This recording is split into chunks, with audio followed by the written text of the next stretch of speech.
51 बुद्धिया बुद्धिया विशुद्धिया युक्तो धृत्यमानम नियम च शब्द आदि अन्य विषय तत्वा राग द्वेषो विदुदस्य च। बुद्धि को विशुद्ध करके धृति को धारण करो। ये शब्द आदि जो विषय है, तो शब्द आदि आदि का मतलब 5 विषय आ गए। कौन कौन से?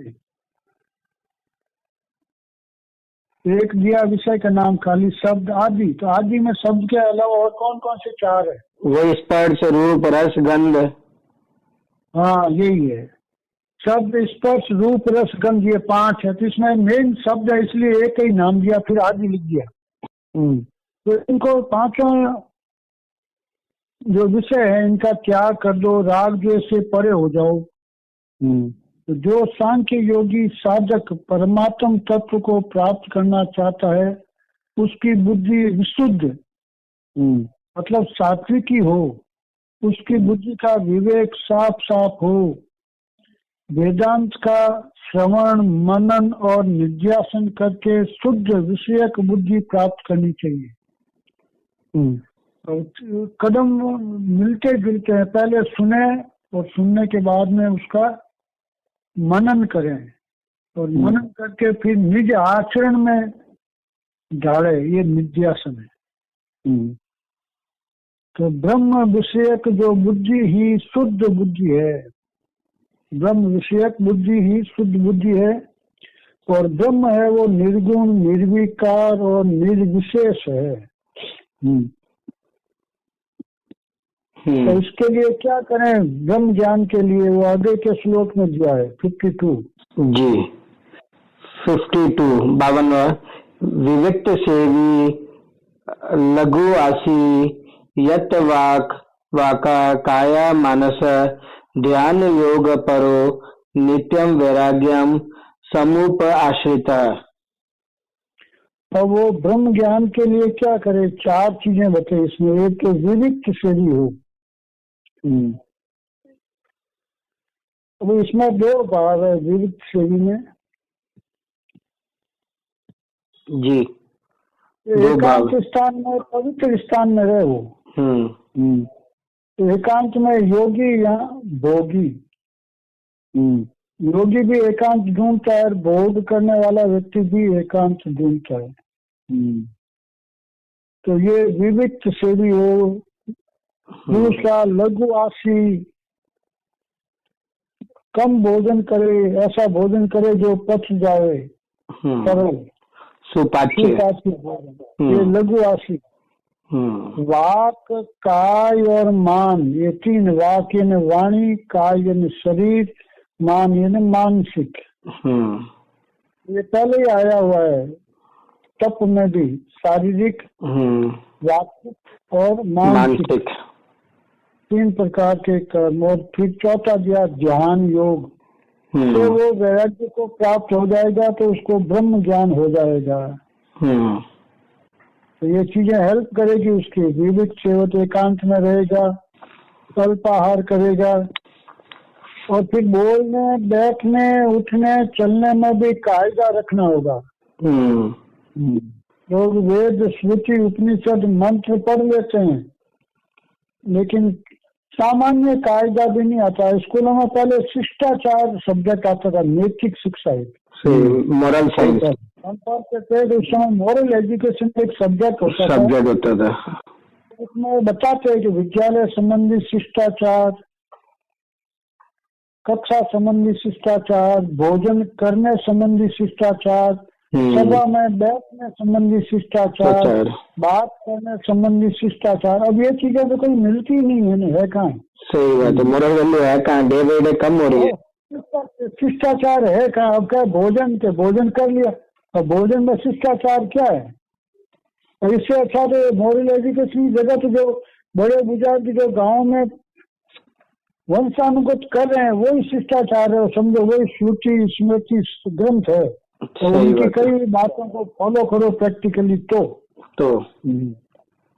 बाकी अब तो रहा ही नहीं कोई चीज नहीं। सही है। भोजन संबंधी शिष्टाचार है, भोजन डाला और सीधा मुंह में। और शिष्टाचार ये कह रहा है कि भोजन लाने के खाने से पहले आप जमीन पर बैठिए, सही है। आसन बिछाइए जमीन पर, आसन बिछा करके पहले जल रखिए उसके पास में, जल जी। रख करके फिर भोजन जो भी प्रसाद वो रखिए आप थाली में, फिर आप बैठिए। तो बैठ करके आपका अधिकार कब होगा? जब बच्चों ने भोजन कर लिया है, बीमार वृद्ध ने भोजन कर लिया, तब आपको ये प्रक्रिया शुरू होगी भोजन संबंधी। और जितना भोजन जुटे उसको धीरे धीरे क्रम से, अब वो कितनी बार चबाना ये मैं नहीं बताऊंगा। जी तो बता फिर रहेगा। भोजन करने के 32 बाद बार। फिर वो भोजन करने के बाद में फिर पुनः हरि स्मरण करें, हाथ जी। जोड़े, भोजन को झूठा नहीं छोड़े। अब तो कहा, अब वो तो हिसाब किताब कोई आर्थिक नहीं है, भोजन देव है, अन्न देव है। अन्न और देव इसका है। जो अपमान करता है तो वो सोचता है कि मेरे पास तो बहुत पैसा है, मेरे पास अन्न की कमी थोड़ी होगी, लेकिन वो अन्न की कमी ऐसे नहीं होती, उसके भीतर जो जठराग्नि है वो असफल हो जाती है। अगर आप भोजन का बार बार अपमान करेंगे तो आपके भीतर पेट में गया हुआ वो अन्न आपको नुकसान करना शुरू कर देगा जी, फूड पॉइजन हो जाएगा। हाँ, वो पचेगा चाहे नहीं, कम खाओ चाहे ज्यादा खाओ वो नुकसान करना नुकसान करेगा। अब आजकल तो देख लो भोजन कितना व्यर्थ छोड़ते हैं, जमीन पर बैठ कर खाना चाहते नहीं, सही जूते बात है। पहन करके खाते हैं। ये शिष्टाचार है। हाथ पाँव को पहले धोइए भोजन करने से पहले, मुंह को और हाथ पाँव को धो करके फिर आसन पर बैठिए। बिल्कुल सही। अब यार तो भोजन शादियों में देखो जूते पहने पहने खड़े, हाथ से खा रहा है, हाथ से मोबाइल से बात भी कर रहा है, हाथ से उसी हाथ से भोजन और ले रहा है। कोई कहने वाला नहीं कि झूठा है कि सच्चा है। सही बात है।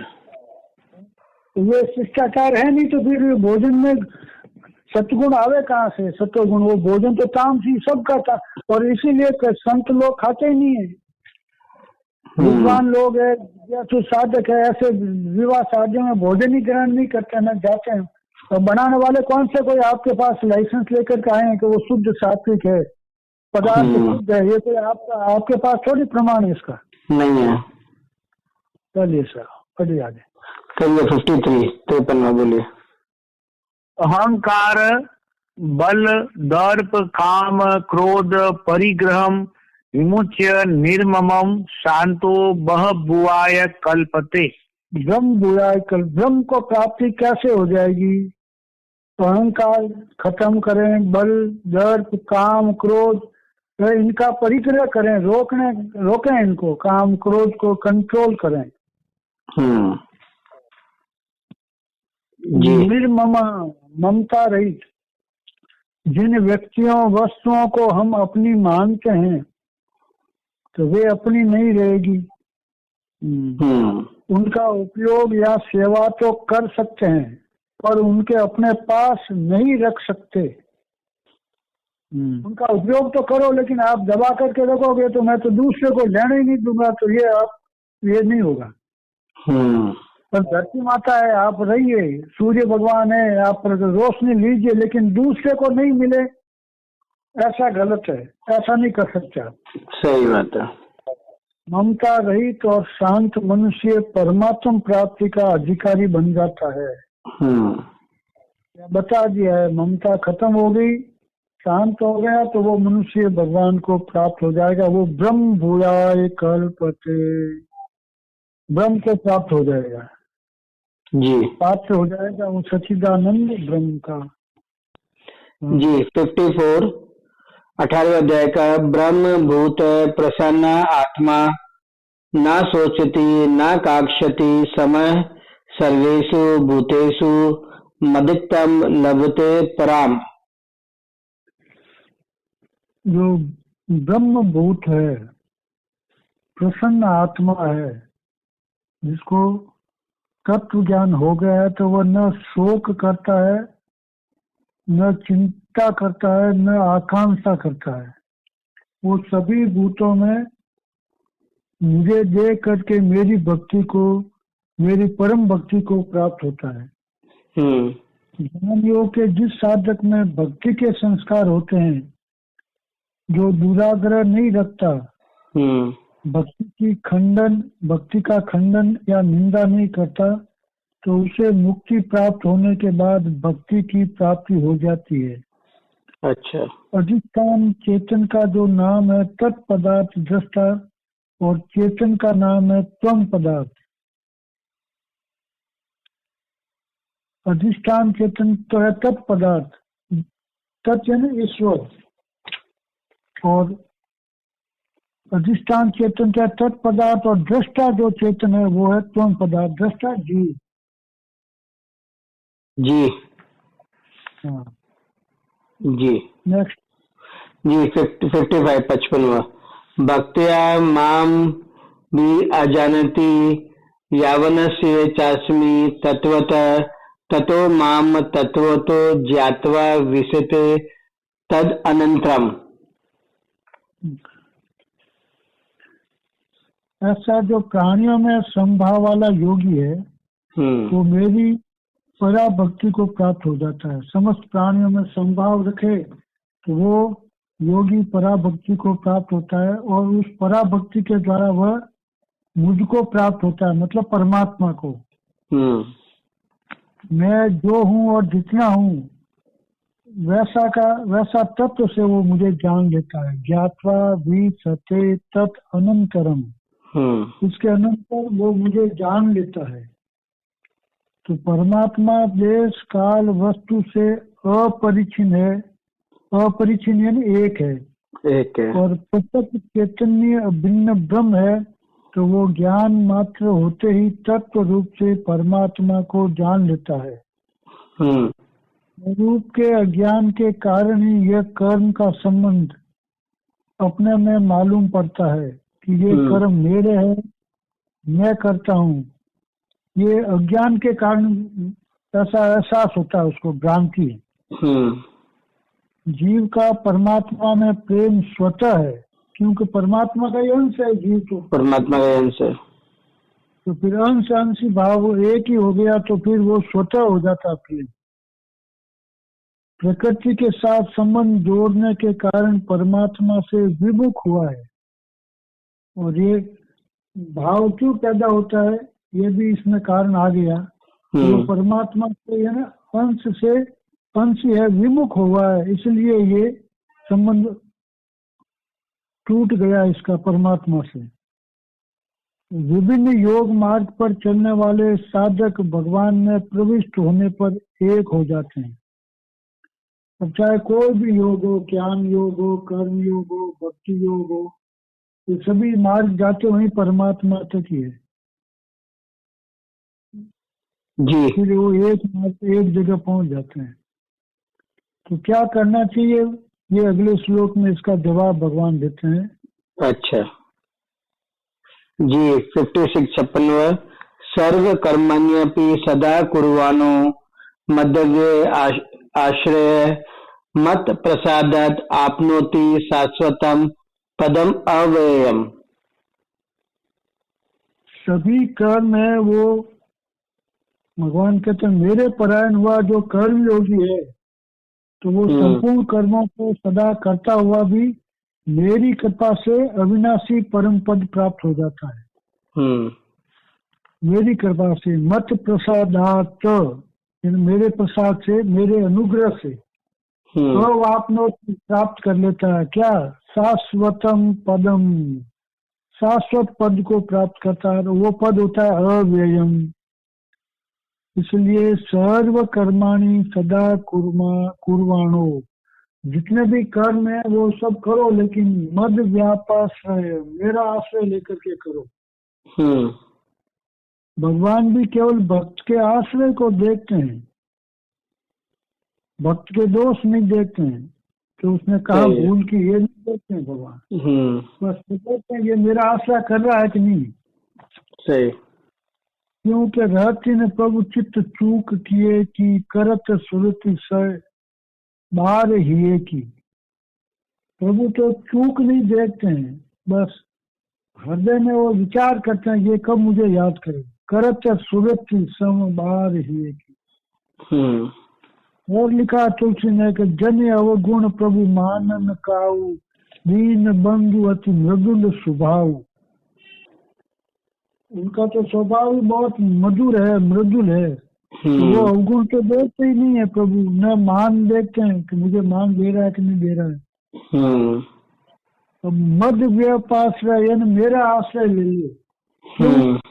एक बार करुणा निदान की, सो प्रिय जाके गति न आन की। करुणा निदान का आश्रय ले लिया है तो फिर उसके लिए कोई दूसरी गति, दूसरा भरोसा होता ही नहीं है। हाँ, एक साथ है, सब सदे, सब मिल जाएगा एक सहारे। मैं तो हमारे राम जी रे, राम जी हमारा है। हाँ, राम जी हमारे है। 57 चेतसा सर्व कर्माणि मयि सन्यस्य मत पर बुद्धि योग मुपाश्रित्य मचित सततम भव। सब कर्मों को मुझ में अर्पण करके, भगवान कहते हैं सब कर्म मुझ में अर्पण करके समबुद्धि रूप योग को अवलंबन करके मेरे परायण और निरंतर मुझ में चित्त वाला हो। काम में लेने ही लेने की भावना होती है। जो कामना होती है तो कामना में, आकांक्षा में लेना ही लेने की भावना होती है। और प्रेम में लेना, देना, प्रेम में देने की भावना और काम में लेने की भावना होती है। जी। जो अपने चित्त को मुझ में लगाए, भगवान कहते हैं जो अपने चित्त को मुझ में लगा लेंगे तो उन्हें मैं बुद्धि योग दूंगा। तो एकमात्र भगवान का चिंतन करने से समता स्वतः आ जाती है। समता यानी बुद्धि योग स्वतः आ जाती है। बस एक ही काम करना है कि वो भगवान में अपना चिंतन लगा ले तो अपना आप उसका समता हो जाएगी। इसीलिए भगवान ने कहा मत चित्त सततम भव, सतत मेरा ही चिंतन कर, चित्त को मुझ में ही लगा, सतत लगातार मेरा ही, और किसी का आसरा नहीं है। एक आसरो एक भरोसा। जी। तो इससे क्या लाभ होगा वो अगले श्लोक में बताया है। अच्छा। अगर आप भगवान में चित्त लगा करके सतत उनका चिंतन करेंगे तो क्या होगा, अगला श्लोक कह रहा है। अच्छा जी। 58 मत चित्त सर्व दुर्गानि मत प्रसाद करियसी अथ चेतवम अहंकारन सूयसी विनग्र सेयसी। चित्त को अगर तुम मुझ में लगाएगा तो जितने भी तेरे दुर्गुण है वो मेरी कृपा से मिट जाएंगे, हट जाएंगे। और अगर तू अहंकार करके चित्त को नहीं लगाएगा तो क्या होगा, विनक्ष्यसि, विनाश हो जाएगा तेरा। अगर तू अहंकार करके मेरा भरोसा नहीं करेगा, चित्त मुझ में नहीं लगाएगा तो तेरा अहंकार से नाश हो जाएगा।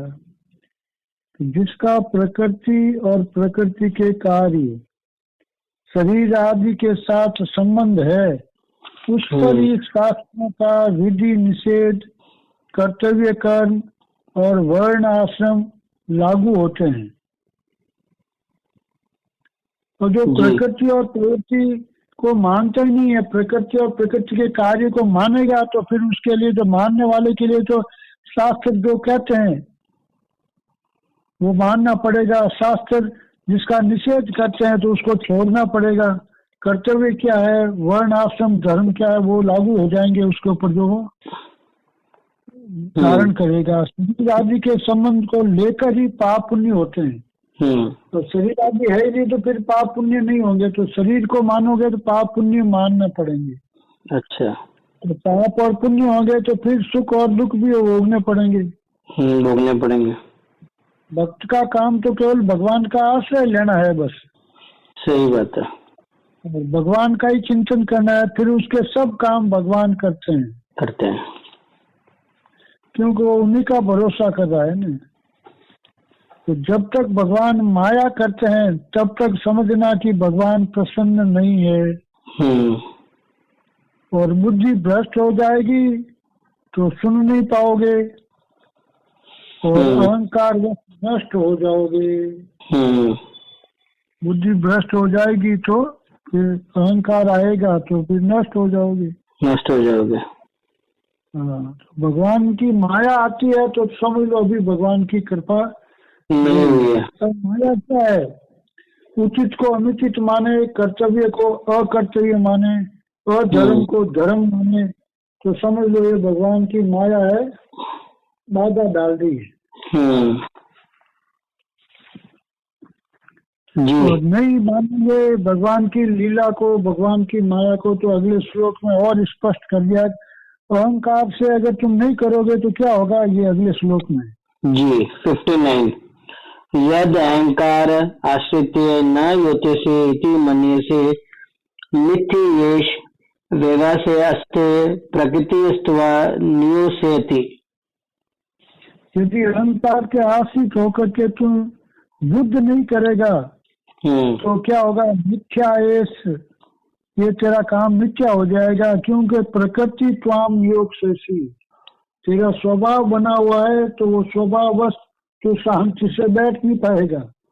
सही बात है। तो जिनके देख लो, जिनके घरों में जैसा काम होता है तो वो बच्चे वैसे स्वतः सीख जाते हैं। क्योंकि ये प्रकृति त्वम योग शेषी, प्रकृति तुम्हें लगा देगी काम के अंदर, सिखाने की जरूरत नहीं, वो देखता है ना तो फिर उसकी स्वभाव अपना बन जाएगा। हाँ, बिजनेसमैन के बच्चे ज्यादातर बिजनेसमैन ही बनते हैं, नौकरी करते हैं उनके ज्यादातर बच्चे आके नौकरी करते हैं। तो फिर वो देखता है ना कैसे काम करना, तो वो उनको होता है, उनको धीरे धीरे जी उनका स्वभाव फिर दूर से, ब्राह्मण है तो फिर वो क्षत्रिय कैसे बनेगा, उसने तो खूनी ब्राह्मण का है, शास्त्र है घर में, तो शस्त्र कहाँ से आएगा उसके। सही बात है। प्रकृति वो लग जाएगी, और क्षत्रिय है तो ठीक है, वो भय से समझो कोई थोड़ी बहुत कृपा तो अल्पकालीन के लिए उसके भीतर दया करुणा का भाव जागृत हो जाएगा, भक्ति होगी, लेकिन फिर वही क्रोध रोष शौर्य वो तो आ जाएगा वापस। क्यों, पानी में जो ही पत्थर डालोगे तो वो तो उछल करके छिंचके आने शुरू हो जाएंगे होंगे, और पानी में पत्थर डाला नहीं है, इसलिए ये शांत बात है, तो उनकी प्रकृति उछल कर बाहर आ जाएगी। अभी परीक्षा लेकर के देखो उनके बच्चों को, चाहे ब्राह्मण हो, चाहे क्षत्रिय हो, चाहे वैश्य हो, कोई भी हो, परमात्मा के साथ जो अपना नित्य संबंध है उसका निश्चय करना तो वास्तविक निश्चय है। प्रकृति और प्राकृत पदार्थों का निश्चय अवास्तविक निश्चय है। जो निश्चय परमात्मा को लेकर होता है उसमें स्वयं की प्रधानता रहती है, और जो प्रकृति को लेकर होता है तो उसमें अंतःकरण की प्रधानता रहती है। जी 60वां स्वभावजेन कौन्तेय निबध सर्वेन कर्मणा कर्तु नेच्छसि योन्मः करिष्यसि वसो अपि तत्।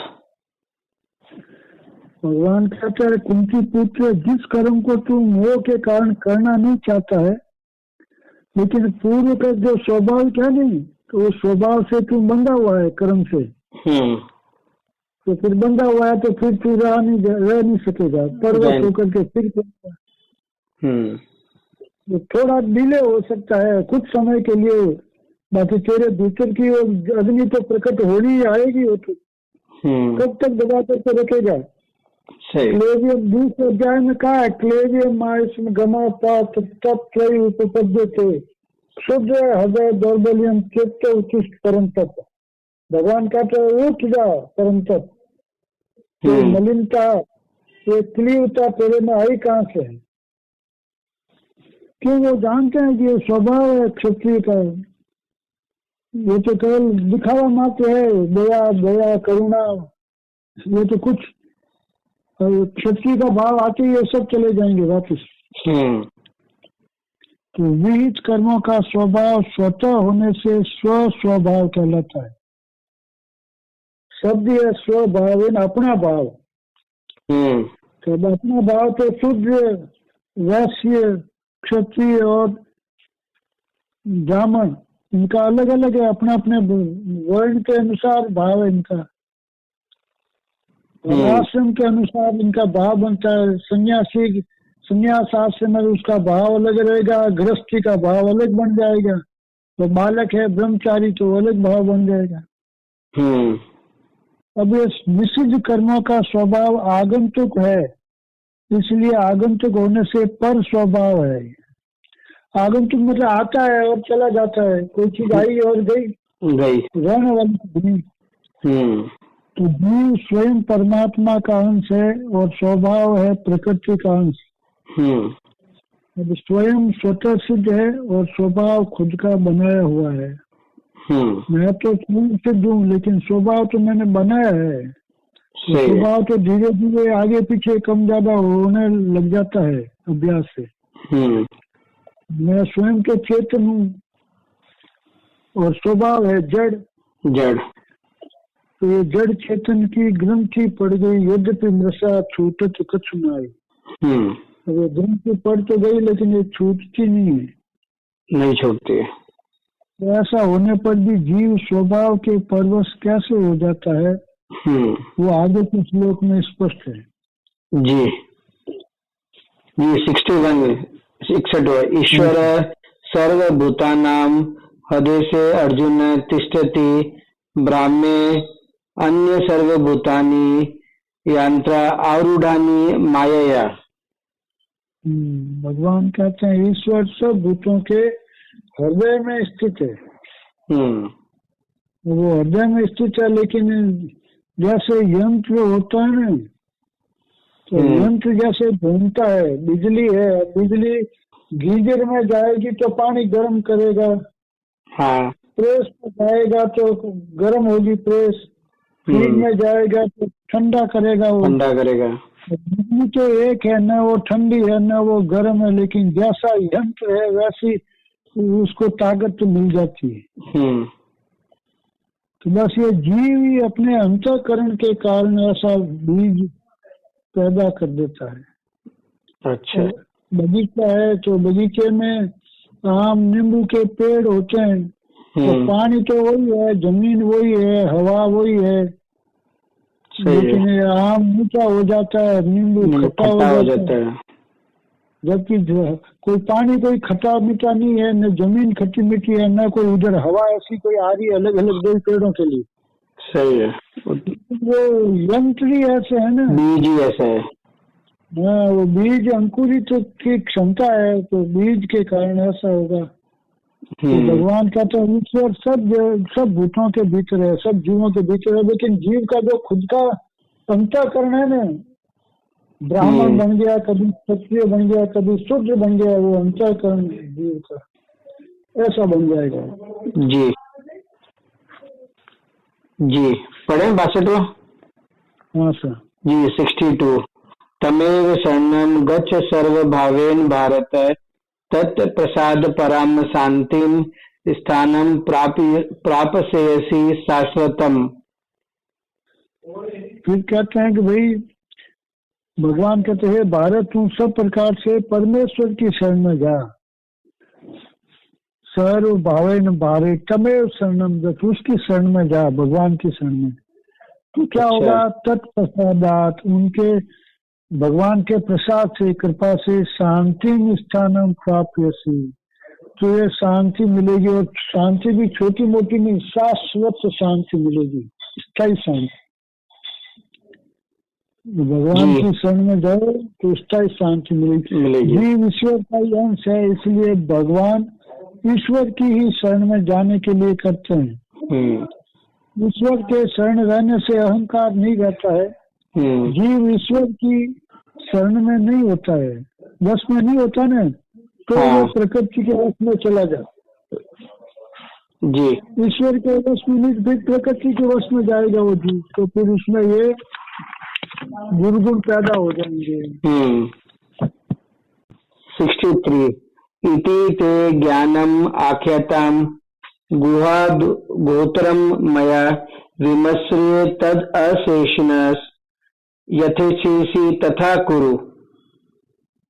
ये जो ज्ञान है गुह्य से भी गुह्यतर और गुह्यतम।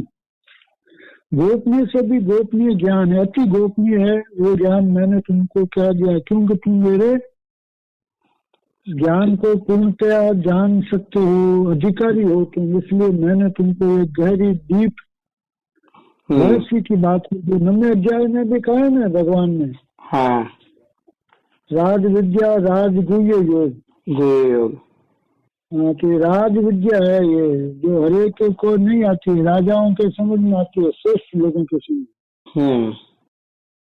तो गुह्यतर ज्ञान गुरु से प्राप्त हो सकता है, आगम से, वाणी से, सत संप्रदाय से प्राप्त होता है। बाकी हरेक से ये ज्ञान मिलता नहीं है बिना गुरु, बिना आगम वाणी के। और श्रवण मात्र से ग्रहण नहीं हुआ तो भगवान कहते हैं अर्जुन तुम्हें मनन करना चाहिए। सुनने से ज्ञान कई लोगों को होता है, कईयों को नहीं होता है। अधिकारी है तो सुनने मात्र से ही समझ में आ जाता है। और मंद है तो मंद को सुनने के बाद में उसका मनन करना पड़ेगा। मनन करो। फिर भी अगर वो समझ में नहीं आया तो फिर निध्यासन करना पड़ेगा। जी, तो वक्ता फिर क्या करना पड़ेगा मनन के बाद में? निध्यासन मतलब जीवन अप्लाई, निज ध्यान करे। उस मनन करने के बाद में उसको प्रैक्टिकली अपने भीतर समझे। हाँ, जीवन में अप्लाई करें। सुनना तो कान से है, मनन करना से है, लेकिन उसको अप्लाई थोड़ी हो रहा है। वो अप्लाई तो निज ध्यान करेगा तब होगा ना, निज ध्यासन। वो प्रैक्टिकली अपने भीतर प्रयोग करेगा, उसको समझेगा तब होगा ना जी। खाली मन में बोलने से क्या होगा? हाँ, मतलब जीवन में आया उसको अप्लाई करें, उसको यूज करें। और क्रिया में भी तो दिखना चाहिए ना उसको। जी, शास्त्र में तो शास्त्र का कुछ उसका जीवन में कुछ प्रमाण तो होना चाहिए ना। बोलना, सुनना, आचरण में कुछ दिखे तो सही ना। तो ये निध्यासन। तो वक्ता, संत और गुरु की बात पर विश्वास करते हो तो फिर उसके अनुसार अनुकरण करो। और फिर विश्वास नहीं है तो फिर सुनते क्यों हो? सही बात है। और सुन रहे हो तो फिर मानो, तो मनन करो, ध्यान करो, तब आपका सफल होगा जीवन। नहीं तो मन मन भावे मूंड हिलावे, दोनों चीजें नहीं होगी। श्रद्धा है तो सुनो, सुनो तो फिर मनन करो, ध्यान करो। और श्रद्धा नहीं है तो फिर सुनो ही मत, बस। जी, सही। पढ़िए जी। 64 सर्वभूतम भूय शृणु में परम वच इष्टो असि में दृढ़ मिति ततो वक्ष्यामि ते हितम। भगवान कहते हैं कि अपने शरणागत भक्त को अपना इष्ट देव मान लेते हैं, क्योंकि भक्त सर्व भाव से शरणागत हो जाता है। और भगवान की शरण होने के सिवाय जीव का कहीं भी किंचित मात्र भी हित नहीं है। भगवान की शरण होने के सिवाय जीव का कोई और कहीं हित है ही नहीं। वो हित भगवान के शरण में ही। कारण ये कि जीव साक्षात परमात्मा का अंश है, वही बात आती है। इष्टो असि में दृढ़म, दृढ़ता पूर्वक मैं कह रहा हूँ। और क्यों? क्योंकि वक्ष्यामि ते हितम, हित के लिए कह रहा हूँ। ईश्वर अंश जीव अविनाशी, चेतन अमल सहज सुख राशि। हाँ, तो चेतन है, ईश्वर का अंश है ये जीव। ये गुह्य वचन है जो ध्यान से सुनो। तो भगवान इसका फायदा अगले श्लोक में समझा रहे हैं 65 में। अच्छा जी। 65 मन्मना भव मध्य भक्तो मध्याजी माम नमस्कारम मामे वेश्यसी सत्यम ते प्रति जाने प्रियो असी में। भगवान कहते हैं मेरे में मन लगा, मेरा भक्त बन, मेरा पूजा करने वाला हो, मुझको प्रणाम कर। और ऐसा अगर तुम करेगा तो फिर मुझे प्राप्त हो जाएगा।